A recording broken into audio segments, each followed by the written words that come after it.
Is it on? Yes. The wind clearly is making that very difficult for it to be on. But it's here, and I am also kind of here, but not where I usually am. I am actually outside in the outdoors, but not so much out because it's kind of at my school, except not. I don't really make sense when I speak the words, but I am kind of on like the little outskirts of my university. There's a little park behind, so that's kind of where I am. You can kind of see some basketball folk over here if I were to tilt camera, but I am not because I've worked really hard to get it in this position. The wind is doing its thing, and it's making it hard because it's kind of like, it's putting it very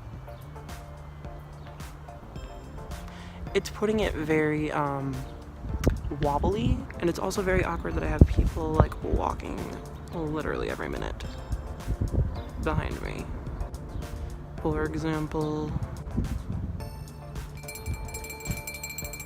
so dates.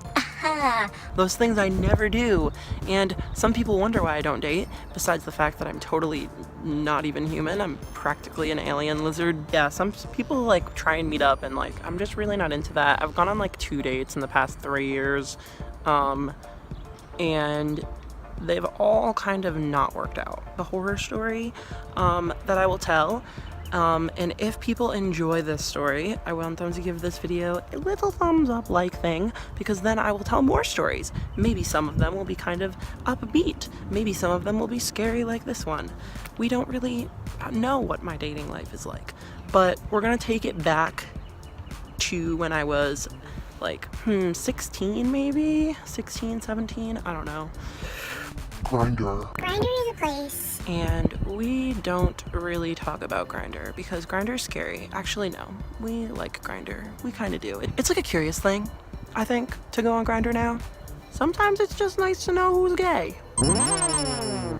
I don't think those players over there are gay because they're different genders and kissing a lot in between their shooting of the hoop. I think I'm gonna sit on down for this here story. I had a situation where I was on Grindr, and Grindr is the app of the sex. A lot of dating apps, you can find a percent of people that actually are looking for something a little bit more than the bump. There's a much smaller amount of people on Grindr that are actually looking for something more than just the stuff. But at the time, I actually was talking to somebody who I did more than just stuff with.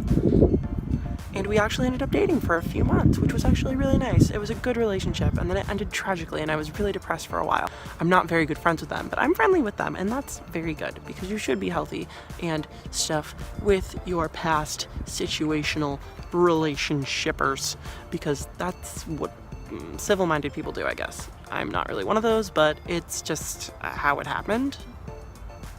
Not by choice, just, you know. It happened. But if they are watching this, no harm to them. I wish you well. Back to the story. As long as any dog walkers here don't strum along by, interrupting my lovely little chat. But that was kind of the reason I was checking Grindr so much, because I was on there and that was where we chatted. I wasn't really comfortable with giving my number out right away, so obviously I didn't, and we were just chatting on there. So for the couple days, that is what happened, and through those couple days, I actually was messaged by many creepy men, but one slightly less obviously creepy man. And that creepy man was telling me things I wanted to hear about myself, and that is why I continued to check their messages. Flattery will get you everywhere. The key to my heart: dogs, vegan ice cream, and compliments. But side point, we were talking, I sent him a couple selfies, he sent me a couple compliments. Those were the things I kept checking back for. They clearly know I want to hear nice things about myself because I don't think them, and they do. So I guess, unless they're just looking to get laid, probably. But Either way, they said the things, and I was checking back for them. Eventually, conversation did get to a point where I felt like I wasn't gonna meet up with them. They just striked it as they were curious. So I did give them my general location. I didn't send the location thing. I would never do that. But I did send a street that was away from my street, like a street away. And then as I was walking my dog, I did tell them I was walking my dog too. That was another no-go. So silly 16-year-old me sometimes went on a walk for a dog, even if I wasn't going on a walk with the dog. That was my cover-up.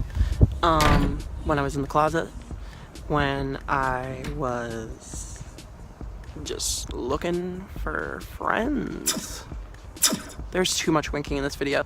He was saying nice things, and he was curious where I kind of lived, so I kind of told him where I lived, except not the exact street or address. I'd left the address out. I was kind of somewhat a smart person, but not smart enough. But then when I was walking my dog, literally walking my dog, I was passing by that area in the neighborhood, you know that area, the area that's totally desolate, and it's that one section of the street that you dread walking by because it's the darkest with no civilization and totally an easy spot for someone like myself to get startled if some scary individual just decides to pop out of the bushes and jump on you and put you up against a hill and start to kiss you a little bit.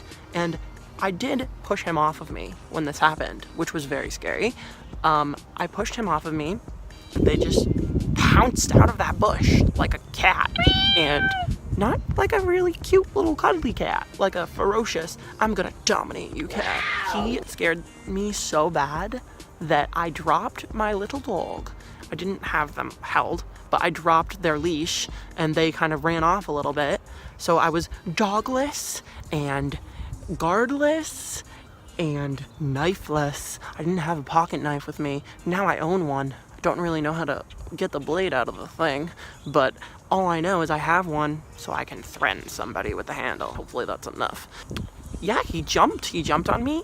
He pushed me down on the hill. Didn't hurt. I didn't have a bruise or anything. Maybe a little bruise. It was cute though, so I didn't care. I have that sort of weird desire for weird aesthetics. Like, it was safe. It was minimal.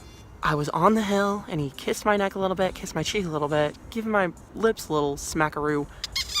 And then that was kind of the worst of it. I pushed him off and he did get off and he said, I'm so sorry. He ran away because he knew, like, oh my God, this kid is 16 and he's scared and I just jumped out of a bush. I'm kind of a predator.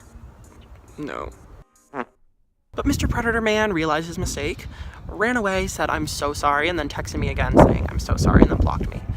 So I didn't really have any information to report it, even if I was going to. People make mistakes. He was genuine enough to not do things to me without my consent, and that is pretty good. That actually shows some sort of human level of respect for other people's wants and overall boundaries. Yeah. So the moral of the story is, don't trust anybody, ever, even your mom. No, you can trust your mom. Don't make my mistakes. Out from the bush he was. Onto the hill I was. What to do? I actually kind of knew what to do, actually. I pushed him off of me, and I think the overall idea of me resisting was just like, oh my God, I'm in deep trouble. He knew what was coming, and he just ran and said, I'm sorry, which was very respectful of him, after he was much not a respectful being. The really awkward part of the whole thing was after he ran away and said sorry, he was still kind of there, like he walked away for a bit and like kept walking away from me. I don't know where he parked his crazy car, but it was weird because I kind of had to follow him to go get my dog, because like the whole time, I know this is kind of silly, but like I was less worried about my safety and more worried about like, oh my God, my dog could get hit by a car. Like, where's my dog? How am I gonna explain that? Where's my dog? I need my dog. My dog. So yeah, little Lizzie was kind of like just strutting around. She found like a little area where there was like some litter on the ground, so she was kind of sniffing about.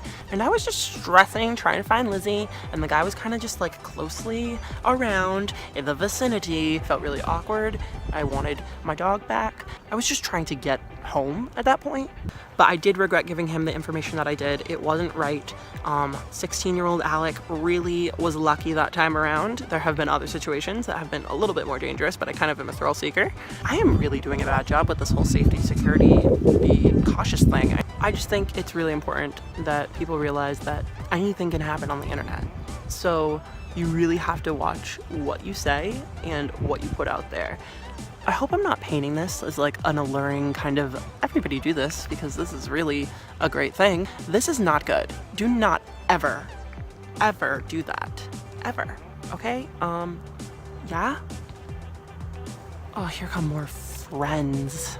Excuse me as I sashay away from the other outdoorsians of this vicinity. I am having a trouble concentrating with all the folks around, so I'm going to finish up the video here. Please just make sure you are careful. Do not take my humor as a excuse to do the things I do. I don't care how good that torso looks. Don't give them anything that your mom wouldn't want you to give them. That's a good rule of thumb to go by, because moms typically have good reasoning, because it could have ended much worse.